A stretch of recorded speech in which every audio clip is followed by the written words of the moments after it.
Hello friends, welcome to my channel where I talk about healing emotional trauma and wounding, particularly attachment wounding from our past, to heal ourselves from all kinds of ailments in our current adult life, whether that's energetic blocks to things, success and money and security and things, or healthy relationships, or whether that's a physical illness or physical pain, physical symptoms, illness, and issues.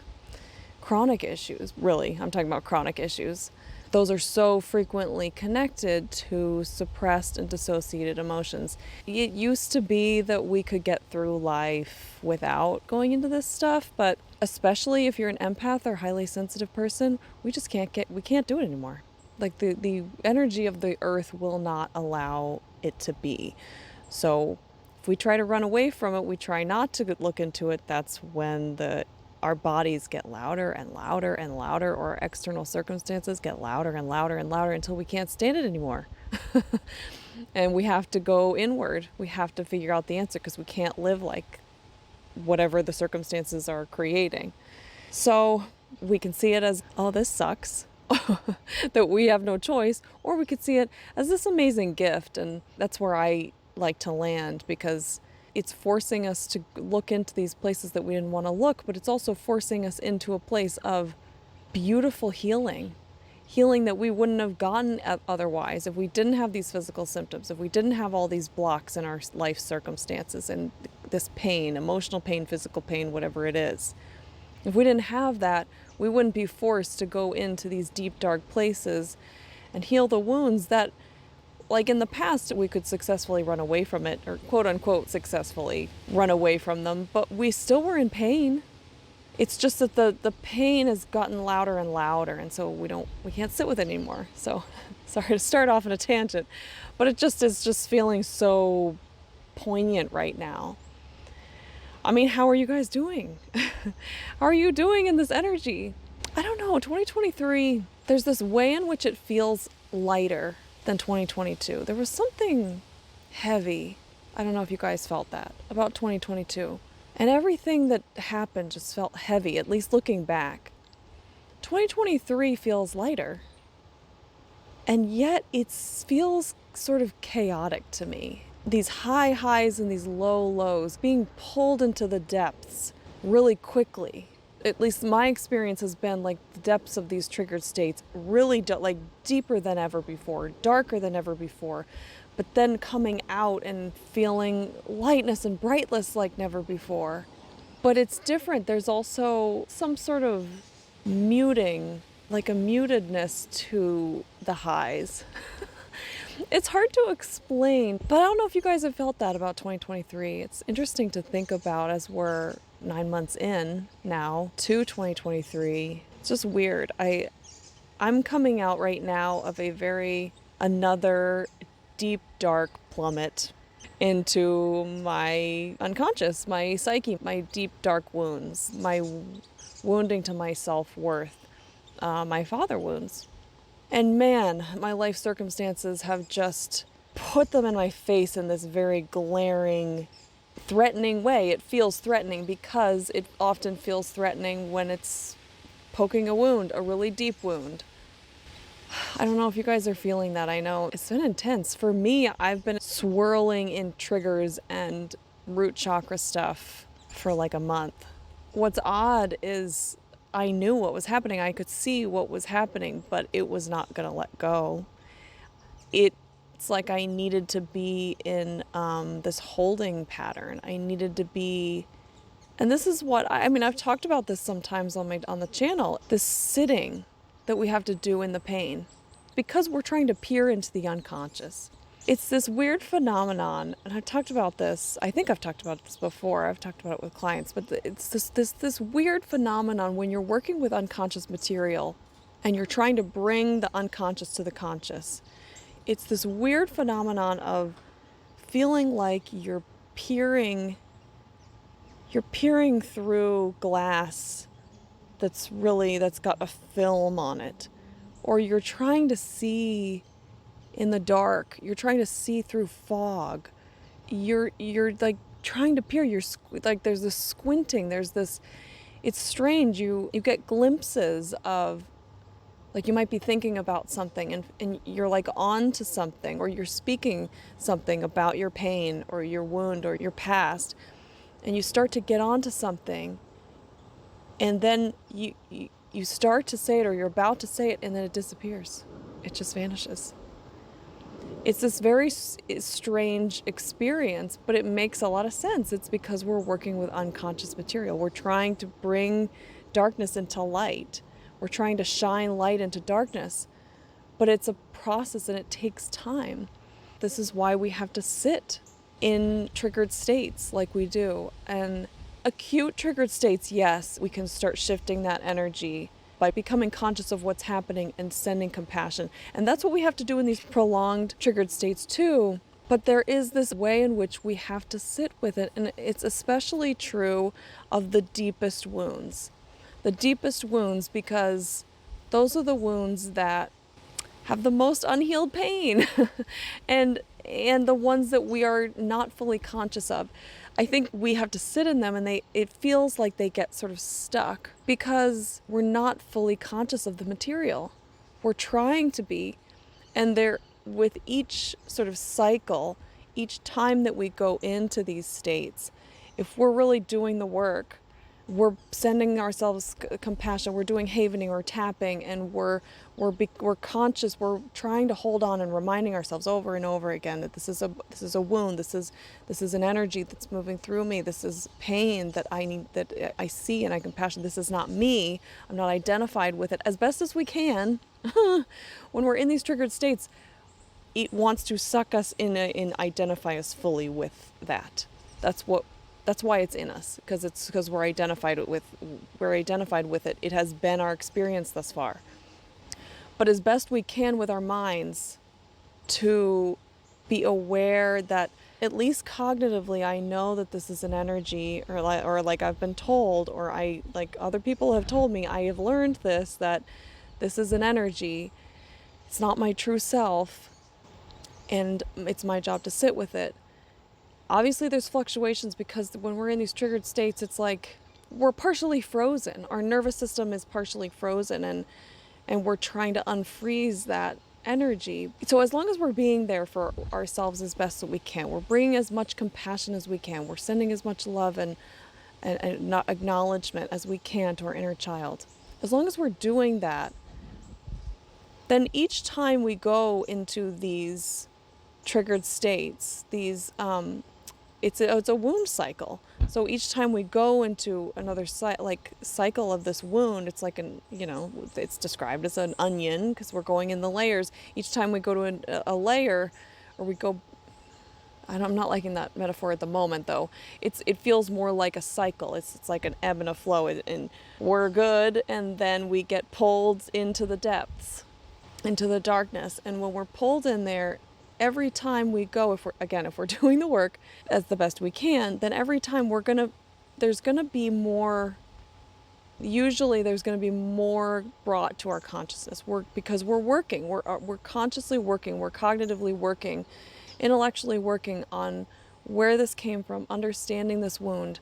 What is it that I'm really feeling? Trying to put that to words, ideally out loud, like saying out loud in a space, to bring up more material and hopefully get to some emotion. Because when we're in a triggered state, that's when we are closest to that emotion, because we're in it. We're in the pain, but we're not feeling it fully. Do you see what I mean? It's like each time we go into that cycle, we go into the depths, a lot of times we'll be more and more conscious of what's happening. But the funny thing is, when you're in it, it doesn't feel any different. It's when you come out of it that you realize, I'm getting closer. If you look back, you'll see I'm understanding this more. I'm getting closer to the wound. I'm getting closer to the full wound. If we could be fully conscious all at once, I believe that we would not have to stay in these triggered states for long periods. But when we're working with the unconscious, we move through the fog, we clear out the fog slowly. Maybe with things like hypnotherapy and things that get you into states where you can access the conscious and unconscious mind simultaneously, and there isn't any inhibition, or maybe ayahuasca and other plant medicines can get you there. But bring everything up to consciousness at one time. But this is why we hear about ayahuasca and other plant medicine stories, and it's like some of the experiences are really intense, and some of them are really like horrible. Some of them are amazing. Some of them, it's, you hear these stories and it's because when you bring up unconscious material all at once, it's like that is really overwhelming for the psyche. And so when you do plant medicine things, you have to be prepared for that, right? And I think that's a gift. That's a gift of our unconscious letting us into what we can handle at a time, what we're ready to see. If you're in a triggered state at the moment, you might be like, I can't handle this. I don't want to handle this. This is horrible. Like I don't want this. Who says I can handle this? Who decided this? I don't want to be here. But it's not with the affect that I just said. It's more like, I didn't pick this. I don't want it. It's this flat, angry. There's rage underneath, but you're not able to access it, or you are. But there's something pulling it back and judging it. So it's trapping it. It's not moving. That energy, that wound is staying. So I'm just talking about these triggered states because I just came out of one. But this is the hard part. This is the work. Understanding how to navigate these triggered states. And yeah, your external environment is the thing that's going to trigger it, but it's not the cause. The cause is the original wound, and that's part of the work that I'm talking about, is understanding and being able to see this is not just my external circumstances. This is a deep ass wound. It's a wound to my sense of self. It's a wound to and that's the one if you have attachment trauma, that's where it is. That's your wound. It's a wound to your sense of self. I got goosebumps because it's true. That's the thing that's going to be hit. That's going to be your deepest wound. And there are different flavors of that, but it's going to be to your sense of self. So I really am making this video today to validate our experience. Validate the fact that if you're in a triggered state for a long period, it doesn't mean that you're doing something wrong. And I really want you to hear this, because this is where we go. When we have wounds to our sense of self, and we have patterns of self-blame and criticism and judgment, as I made my last video on this, when we have patterns like that of self-criticism, when we are learning this stuff and we're processing these things, and then we get sent into or pulled into a dark place and a deep wound, and we're in it and we can't get out of it, and we're in it and we're in it and we're in it, and it sucks and it's painful and it's miserable. It's just pure misery and suffering is how it feels. Then our patterning makes it worse because we turn it in on ourselves. It's like, there's something wrong with me. I'm doing it wrong. I'm doing this wrong. And I've been here so many times, and this is why I'm telling you. But it's like, it's my fault that I'm not getting out of it. I must be doing something wrong. The belief is if I was doing it right, I could get out of it, right? I could get out of this triggered state. But what I'm saying is that's not totally true. It's really not true, because even when we're doing it, quote, right, we're doing what we know, the unconscious is only letting us in part way. And so we have to sit with it, because it takes a long time to process something that you can't fully process it, but you're processing a new piece, whether you're aware of it or not. You're processing a new piece. And so the goal is to allow enough compassion and space and acceptance and acknowledgement of yourself, and as much compassion to your inner child for feeling this pain and trying to figure out what that pain is, getting closer to that pain is the goal, to evoke that emotion and be able to release that emotion. But if you can't, it's not your fault. It might be that your body's just not ready to release that. But if you can get to emotion, start to get to the grief, start to get to the rage, start to get to the disgust, whatever it is, and you can process and move that, that is what you were meant to process in this. You weren't doing anything wrong. And even again, even if you don't get into emotion, you are processing, even if you're doing the work that I said in the beginning, you are processing things that you're not aware of, and you're getting deeper into that dark hole and bringing more light to it. It's just slow, and it's just a little bit at a time. So again, I want to validate this experience. Just because you're in it for a while doesn't mean you're doing it wrong. It means that you are wading in the dark waters of your unconscious, and you are doing everything. I got chills again. And you are doing everything that you can to bring that to consciousness, to create the safety and love in your body to let that up. But it just doesn't happen all at once. I guess it can if you force it, but it's not a good idea. This stuff's intense. If you're working with these emotions, you know the stuff is intense, this stuff is big, and when you have emotional releases, they're intense. They can be intense. I mean, heck, you don't want to let it all up at once. I mean, that would be really overwhelming. And watch for the ruminating mind in these states. Watch for that. Man, that's for another video another day, but just watch for the ruminating, because the ruminating, the spinning thoughts, the ruminating, problem solving, round and round and round and round and round and round, that ruminating can pull you deeper into the hole. Contemplating and thinking is helpful in trying to figure this stuff out, but ruminating, the repetitive thoughts, the obsessive thoughts, the I cannot think of anything else but solving this problem, will bring you deeper, and you will start to notice physical symptoms probably, because it's pulling you in a dark direction. It's not the direction that you need to go. When you feel that ruminating is causing you harm, is bringing you down, is bringing your health down, and it's just like, ruminating is a very concentrated energy. It's like a magnifying glass concentrating sunlight and burning a hole in something, a piece of paper, a piece of wood.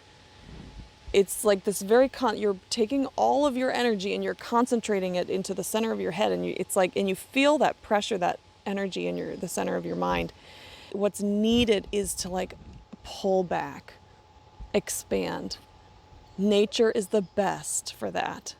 Expand nature, listen to things that open your mind, get your focus on, you've got to stop focusing on it. Take a break, take a break, and try to get as much perspective as you can on the world is still here. I mean, we get so lost when we're ruminating and we're in these triggered states.